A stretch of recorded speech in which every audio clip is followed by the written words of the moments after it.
How's it going, everybody? Hope everyone's having a fantastic day or night or sunset or dawn or whatever time of day you're viewing this episode.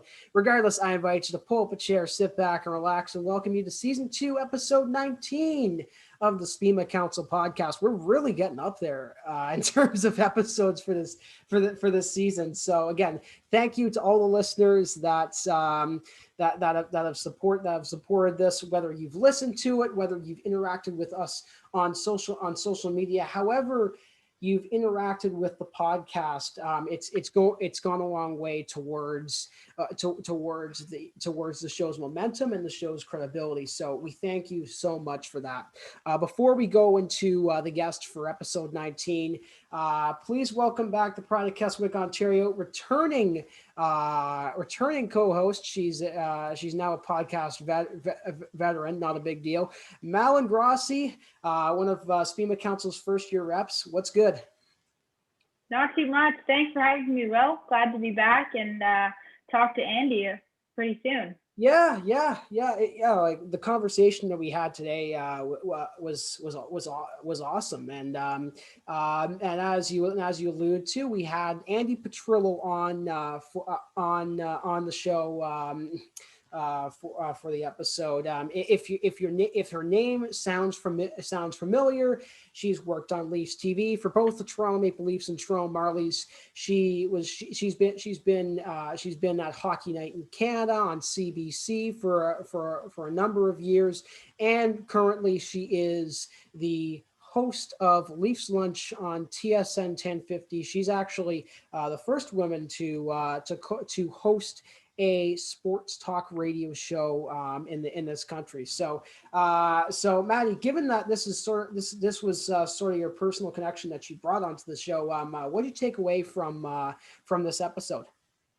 Yeah, Andi talks about really great things. I think one of the biggest things we could take away was she really talks about experience and how it's really important for university students and aspiring sports broadcasters, whether that be in the radio, on the radio or on TV. You really need to get experience. And she said, don't say no. So if you don't know something about a particular sport or you're not necessarily as comfortable with it, really take that chance and just go for it. Get some experience and take a leap into something you're not as comfortable in.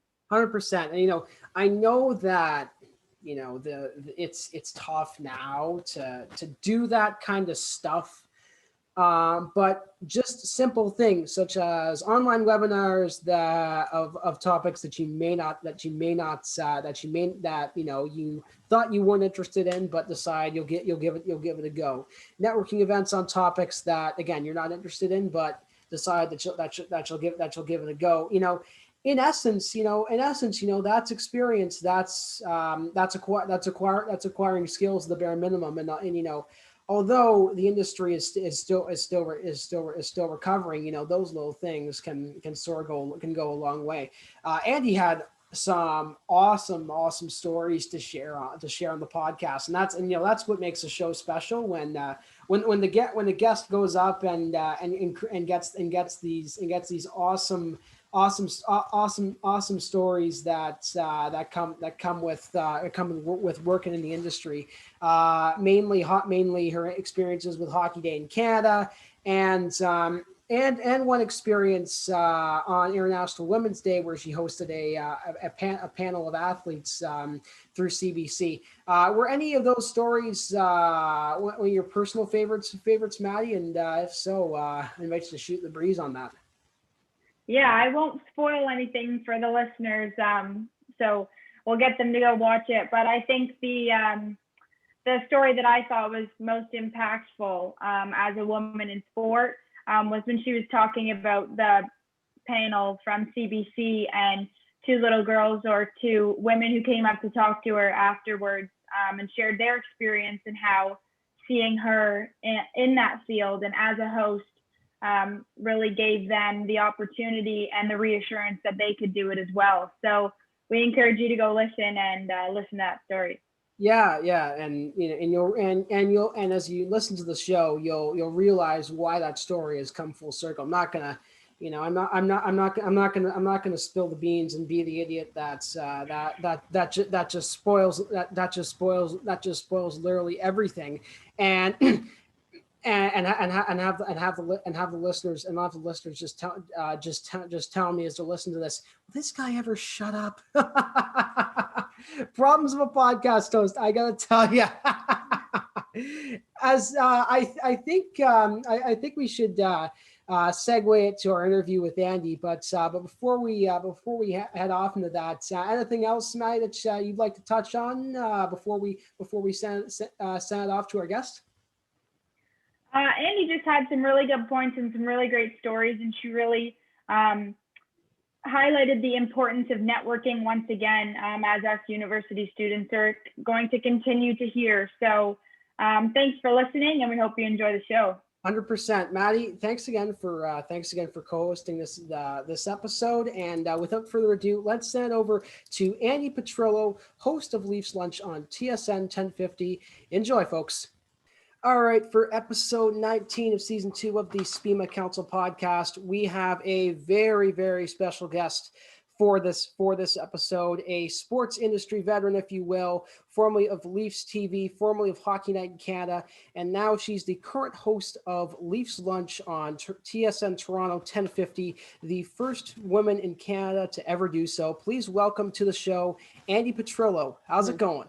I'm great. How are you? Doing well for the most part.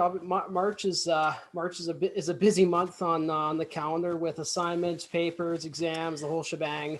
But I don't miss that. I do not miss that at all. I don't blame you. I don't blame you. When it starts piling up, you're sort of like, oh, am I going to make it through this? But you will. It eventually works out in the end. So to start off the show and to get the first word, if we as we like to call it, of the show going, Andi, what makes your story unique? Well, I guess something that I'm appreciating, as you mentioned, being a veteran now, is being able to look back on certain things that I've accomplished. And I guess what's unique is being the first to do a lot of things in sports in this country in particular. From being the first woman reporter to even travel with the Toronto Maple Leafs. I did that my first year when I joined Leafs TV, and, traveled on the charter and everything with them, and kind of was the team reporter. So the first woman to do that, to the first woman to have a studio presence in Hockey Night in Canada, to then becoming the first woman to host a daily sports radio talk show. And then the first woman also to win a Canadian Screen Award in sports, in hosting in particular, because I believe Terry Leibel won it as an analyst, and she's my idol. So I would be remiss if I didn't mention her. But, you look back and you're like, oh, wow, okay. You kind of accomplish that in a time when I had women I looked up to. So I had thought a lot of these boxes had already been checked, but they hadn't. Not that I, went into it. I didn't even know that they needed to be checked. So I didn't make that my mission. But afterwards, yeah, you look back and it's pretty cool. And, I just remember starting in that Toronto Maple Leafs dressing room, looking around and being the only woman in there as a reporter, to now you walk into that room and there are so many women working for so many different outlets in there, which is so nice and refreshing to see. But when I started working there full time, it wasn't that long ago. 2006. But we've come a long way already, and that's really nice. But yeah, I guess you can say that's just what's pretty unique, is the fact that I did quite a few things as the first. Yeah, and Andi, I remember going to games with my dad, and we'd be coming down the escalator, and I'd go, "There's Andi," and we'd point you out, and we'd try to get your attention when you weren't on air. But as a female in sport management at Brock, we're pretty underrepresented when it comes to the ratio between men and women. Mm-hmm. And I think that's one of the things that really motivates me to speak up and get involved and get all these different experiences, because I want to make an impact, and I just want to be like the leader that I can be in the sport industry, which will come soon down the road. But it's interesting you say that, because there are a lot of women who love sports. And there still are a lot of women who don't realize certain avenues that are available to them, because I know a lot of people always say, well, why do you talk about this? And, why do you always have to say a woman's doing this, a woman's doing that? Because there are still so many that don't feel it's a domain that they should be a part of. And I can go back to even just 5 years ago when I started radio. That was my first time delving into sports radio. I had only ever been on TV, whether it was a host role or a reporter role. And when I was first approached to do it, I actually was very perplexed because I went, huh? Like, even at that point, I would have been, just over 10 years in the industry. And it was still over a decade in the industry. I never even realized or had a second thought about radio as another avenue that I could pursue in the industry. So, and then now that's me being in front of a camera. That's me being, in front of a microphone. Now imagine, like when you're talking about women who are in sports management positions, I mean, that's behind the scenes. So it's even more important to really give a face to those women and put a spotlight on them, because I still think that there are a lot of other women that just don't even realize that those jobs can and are available to them. And we just need to get that message out very loud and clear. Yeah, 100%. And it does start with visibility, ensuring that those successful in the sport industry are able to be seen and their stories to be heard, in order for the disparity to hopefully decrease in the near future. But sort of going back to going into radio with minimal experience, after being, like, as you said, 10 years on TV. That's really the epitome of getting out of your comfort zone, which is sort of a theme we've tried to harp on during the show. And you seem to handle that transition pretty seamlessly. Yeah, there's one thing that I learned very early on, and it's really not to say no to a new experience that would come your way in the industry, because sometimes we can also have a wee bit of tunnel vision. And I'm not saying you shouldn't have focus and you shouldn't have a plan and a path, but in the beginning, I was very much like, okay, I'm going to be a host and I'm going to cover hockey. And, in my own head, it also moved around, because actually that's a lie. Because at first I thought I was going to be like an actual presenter, right? Like being on Sports Center or Sportsnet Connected, and I was going to deliver the daily highlights. And then even that slowly changed, where I went, no, I actually want to be a host that's in game, part of the action, all that kind of stuff. And then it was like, okay, and then I'm going to strictly focus on hockey. And then when I joined Maple Leaf Sports and Entertainment, I mean, the dream came true. I was doing hockey, but of course the Leafs weren't really making the playoffs.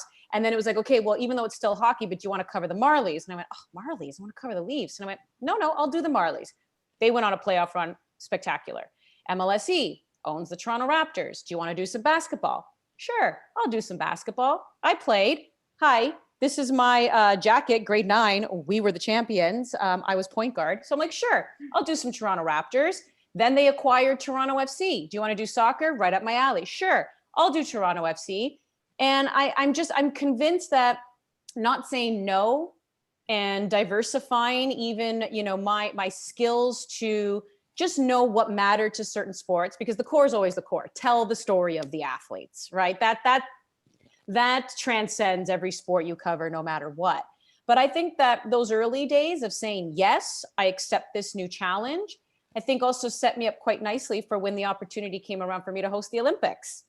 Because as you know, I mean, the Olympics, my goodness, winter sport, you're covering cross country, biathlon. I mean, there are some, obscure sports in North America that we're still covering at the Olympics. And then even, Summer Olympics, suddenly you're talking about rhythmic gymnastics and European handball and water polo. And you just have to be able to adapt and kind of delve into those sports. So yes, diversifying is always a good thing. Yeah, and I guess that gives us a good segue into our second question. What was your main motivation to pursue your sports media industry niche? Did it come from university studies, or did it come from an early broadcasting experience? Sports in particular, I always have to give a shout out to Jeff Howitt. He used to be the program director at Chum FM, and he was my radio teacher at Seneca College. because as much as I loved sports, again, when I was younger, I really wanted to be a war correspondent. Like, talk about complete opposite. I just thought I was going to be the voice for the voiceless, and I was going to go off to these places and tell these stories that the evil people didn't want you to share, right? I was going to be the hero for everybody. And then I realized I don't want to go to war. But I admire the people who do and protect our freedoms. But I really love sport. And it was actually a radio program that I took at Seneca College. And every week we had to submit a 1-minute broadcast, right? So the 1 minute had to include the news of the day. It had to include traffic, weather report, and it also had to include sports. So I would say we're probably a few weeks into this project, and he would sit individually with each of us and go through it. And then one time, it came to sports, and then he just hit the pause button. And he's like, I've listened to about 4 or 5 of these now from you. And he said, every time you do your sports report, he goes, everything about you changes, your vibe, your energy, like the levels are through the roof. He goes, I can feel your enthusiasm through the tape cassette. And he's like, do you love sports? I said, I love sports. He's like, do you play sports? I said, of course I play sports. He's like, well, why aren't you pursuing sports? And it was like, again, it was one of those where I did want to be in news, and I really enjoyed news. And then when I got into school, the teachers recognized that and encouraged me to go into news and pushed me towards news. And he was the first one that said, but your energy is so different whenever you do sports, and you just sound like you're having so much fun. And at that time, I was volunteering at Rogers Cable in York Region, and I was doing news for them. And then I marched right on in there the next day, and I said, I want to do some sports. I'm going to volunteer on the sports side of things. And the rest is history. So in the beginning, I always knew I wanted to get into broadcasting. I just never, again, really realized sports was that path until my radio professor said, you just sound like you're having a ball. And you know what? Life should be about having a ball. Get into that. And I did. And he was right. Talk about a complete 180, eh? Yeah. First you're thinking, oh, I want to cover current events, and two is it's extreme war, and all it took was for a good mentoring influence to say, you've got the passion for this, and I think you should do it. And I mean, to listeners on this podcast who most of them are sport management students, sport business students, and others who are trying to break into the industry. If you can get a mentor, it does help. I'm not saying it's necessary, but once you do, and if it's used effectively, it can make a giant impact on finding your niche and discovering what you want to pursue as a career. And who knows, maybe your passion can actually turn to something into something tangible and sustainable down the line, much like your TV and radio career. So segueing into those career experiences, specifically on Leafs TV, where you were hosting pre and post game shows, Leafs Today, and in-game in-game reports, mainly conducting player interviews for the Maple Leafs and Marlies, just to name a few of those responsibilities. Can you expand on your daily duties in these roles and just how they made an impact on your career?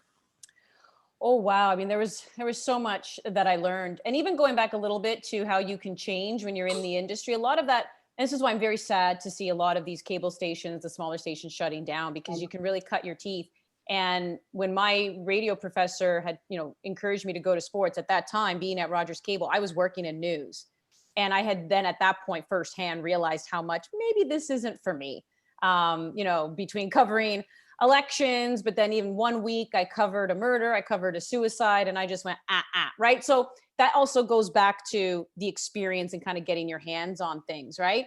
But if I go back to, those days, I was very fortunate. Again, MLSE provided me with the opportunity to be a host and a reporter and they're very different. I mean, research is research, but just kind of the preparation behind them is also, very different, how you go about doing that, also how you go about doing it at home, how you do it on the road.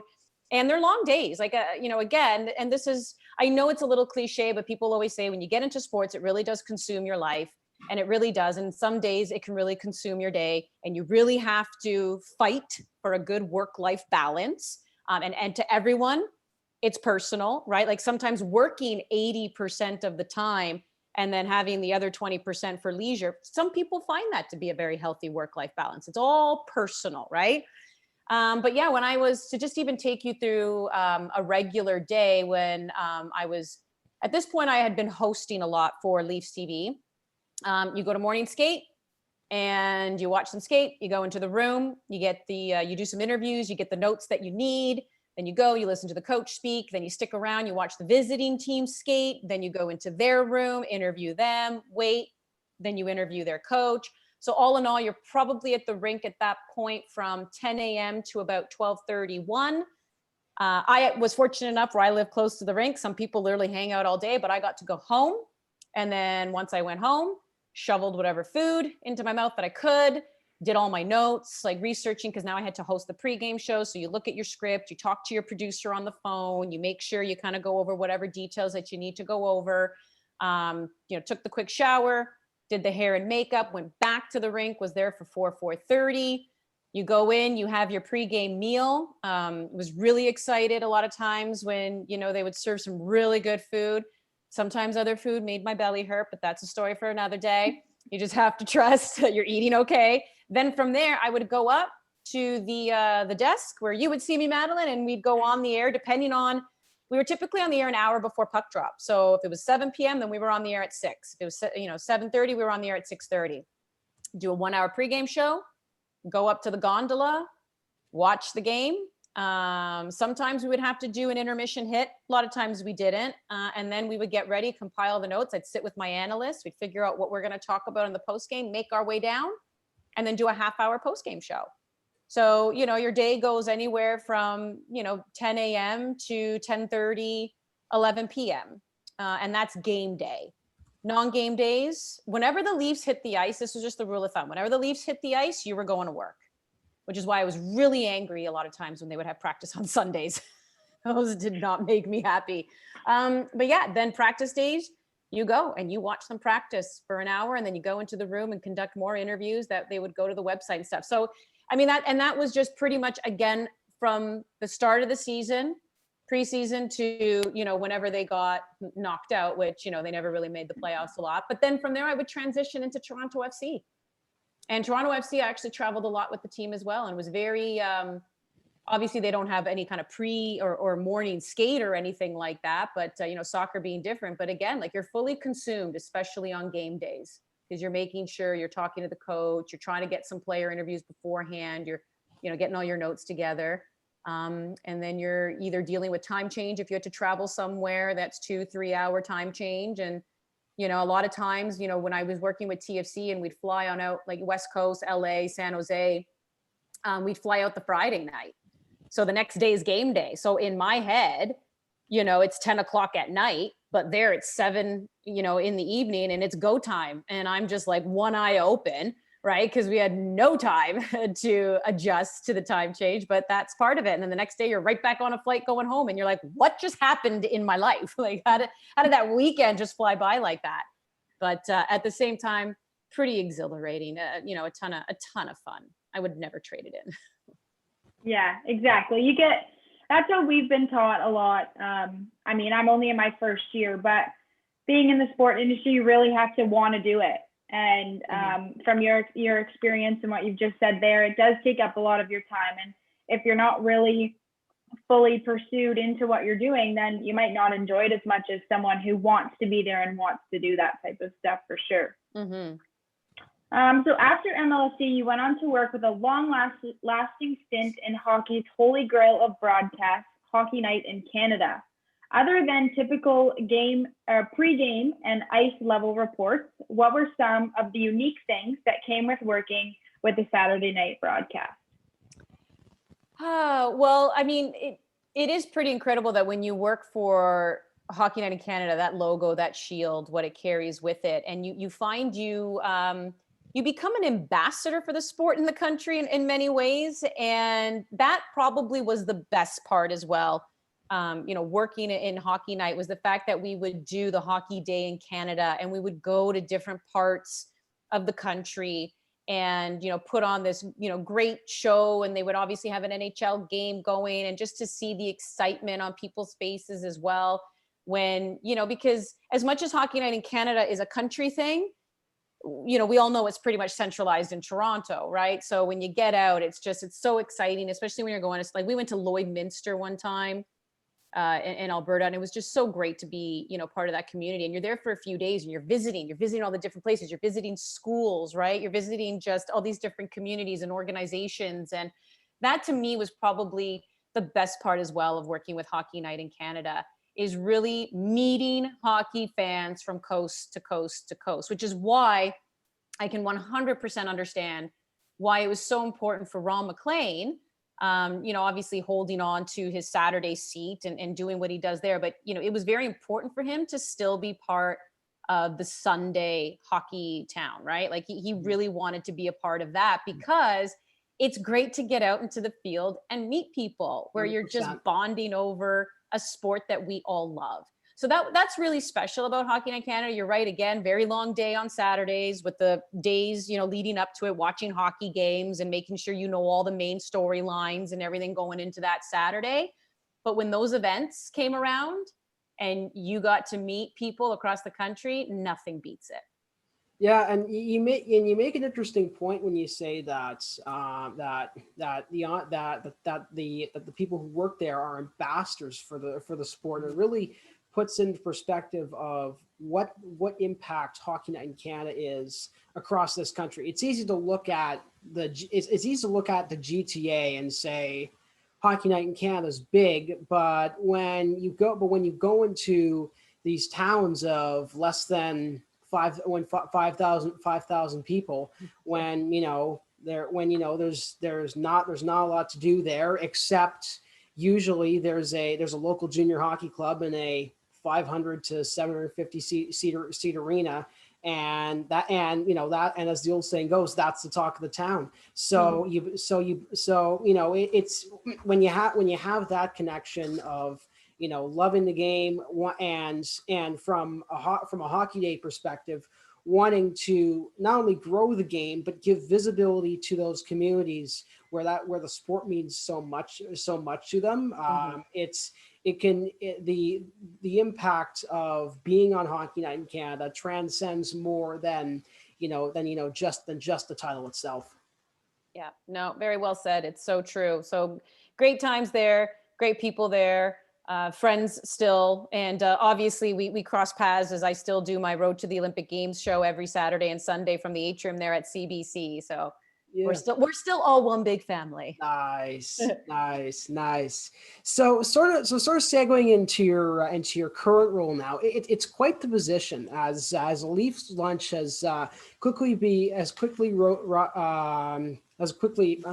I'm tripping over my words here, but Leafs Lunch is one of the top sports talk shows in the province.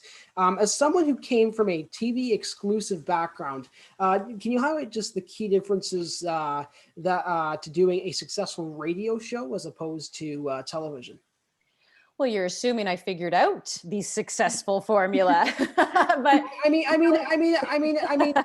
in your opinion, like, yeah, I'm kidding. It's funny because you're right. In the world of TV, the job of the host is to set up the analyst, and I always say, like, you're the traffic cop, right? You welcome on in, boom, you throw it off to an analyst, you take it, you throw to a feature, you throw to an interview.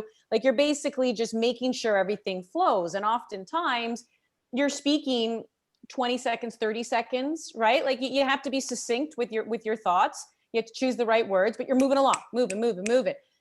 Radio, it is chill.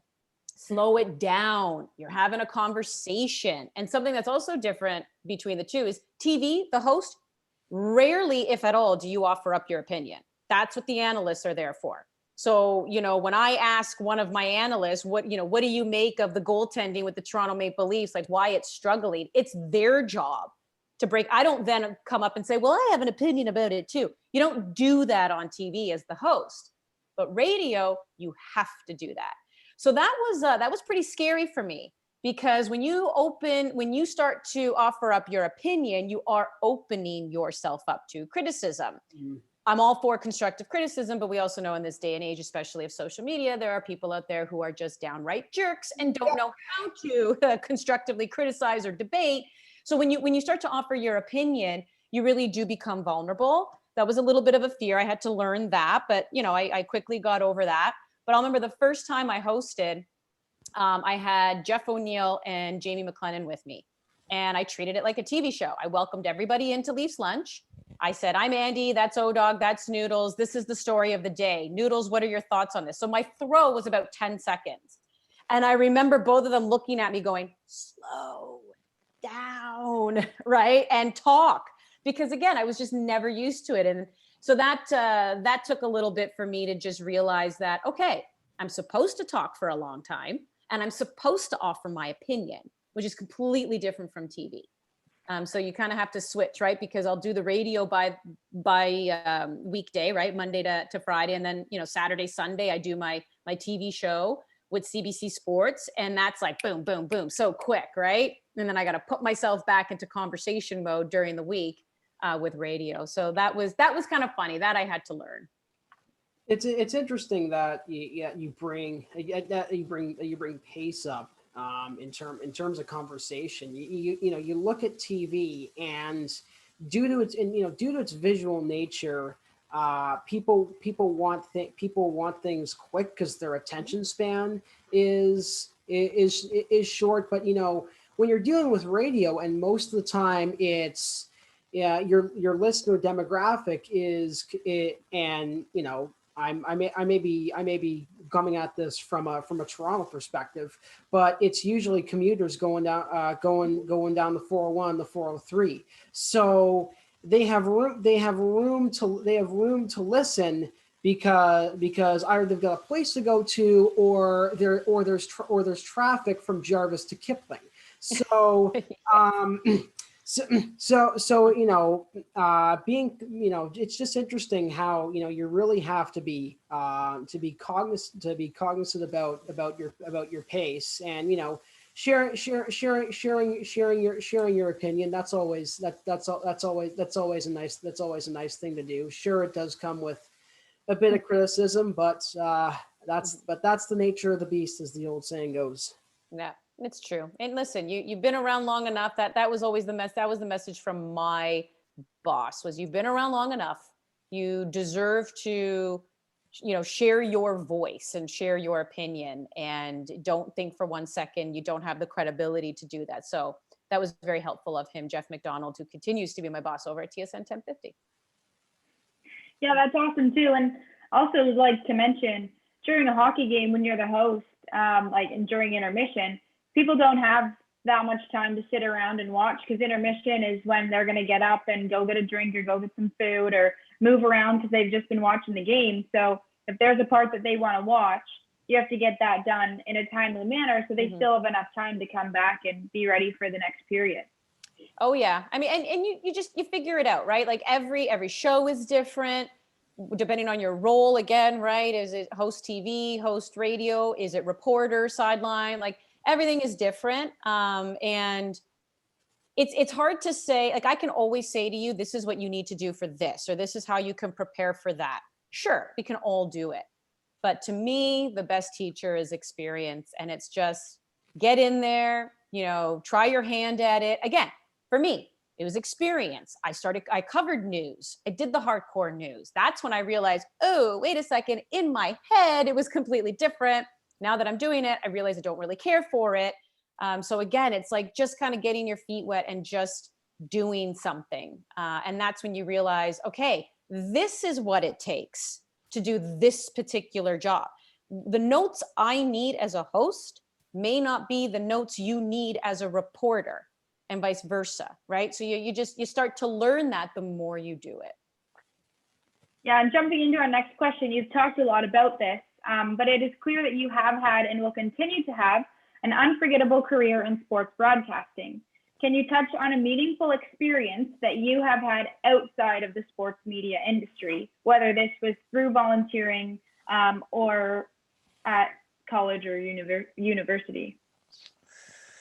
Oh, wow. I'm going to have to, you're forcing me to go into the memory bank. I've had so many incredible experiences.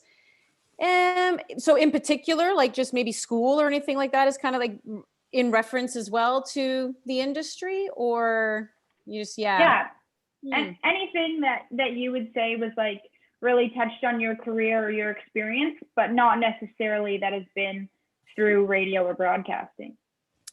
Yeah, I'm trying to think of that. Like, again, it's pretty tough because a lot of people I encounter, they know me through my career.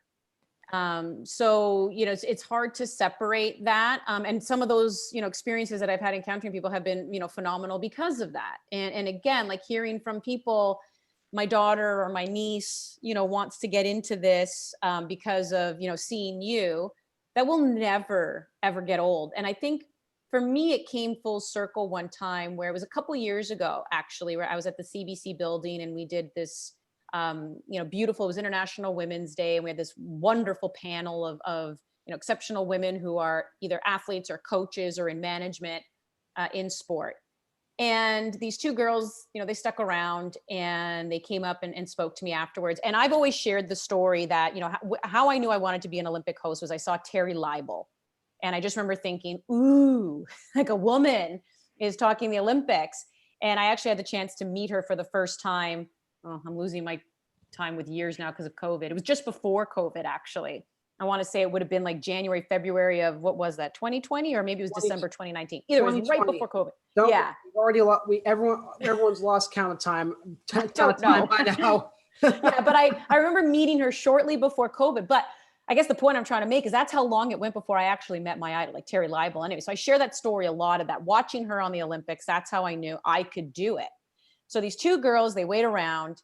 And I get to talking with them and same thing, looking for advice, whatever. And then the one girl said, I wasn't sure if I should say this to you. She goes, but when I saw you host the 2014 FIFA World Cup, she's like, that's how I knew I could, because she was a big soccer fan. She goes, that's how I knew I could get into soccer. And I watched you. And I just went, it's like, kind of a little tear in the eye, right? And because it was, not only was it just touching for her to say that to me, but that's my story, right? Like I love that it was repeating itself. Like I love that you could see something and then know that you can do it. Obviously you want to see more of it. I'm hoping now we just see more women, but that was just really touching that they could look up and say, no, because we saw you and now we know we can do it. And I'm like, yeah, you can. So that to me is still really, really special is when, whatever it is that you're doing in life, obviously for me, it's sports, but if it's just someone else who's doing something in life and then you have somebody younger look at you and say, because you're doing it, you've given me inspiration to do it. And I feel like I can do it. That'll always get you in the feels. So that was a special moment. That's awesome. And, talk about things coming full circle. Yeah. You go from noticing your idol and saying, I want to do that. And then having people who share the same passion and then coming up to you to say the same thing. It's hard not to get, emotional over that. So that's just a real cool story. As we bring this episode to a close here, Andi, and again, thanks again for taking the time to join the show, even just after you finished your recording with Leafs Lunch. As is tradition on the podcast, we like to give the guest the open floor here to say what's on their mind, maybe shoot their breeze a little while longer, or maybe give a bit more advice to current university students wanting to pursue a career in broadcasting. So, Andi, thank you so much, and the floor is yours. Oh, thank you. Okay, no pressure. Try to end on a bang here and drop the mic. I guess my advice, once again, is the hands-on experience. And I know it's not getting any easier with a lot of these great local, whether they're television stations or certain types of newspapers are shutting down, but there are others out there. And I would encourage everyone to reach out. And, because when you start small, oftentimes they'll let you in, and especially on a volunteer basis, and I always say, use your student status. Say, this is what I'm studying. This is what I'm learning. People will love to take you in and help you out in that type of capacity. So use your student status to your advantage to get in and get that hands-on experience and see what people are doing. And once you start to get that foot in the door a little bit more, like I said, don't be closed-minded. We all have a certain plan, but it needs to be flexible. 100%. You may like a certain sport, and we all do. We all have a favorite sport or a sport that, or two that we gravitate towards. But if somebody turns around and says, I'd actually like you to cover this sport this weekend, do it, right? Don't think, oh, I know nothing about lacrosse. Why would I do that? Research it.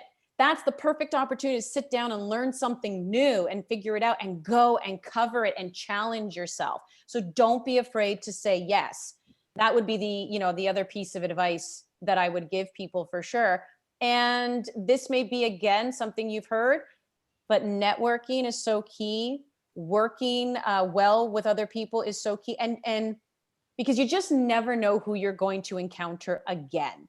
I'll just once again share another little quick story. It was a cameraman that I worked with at Rogers Cable who went on to work at Maple Leaf Sports and Entertainment.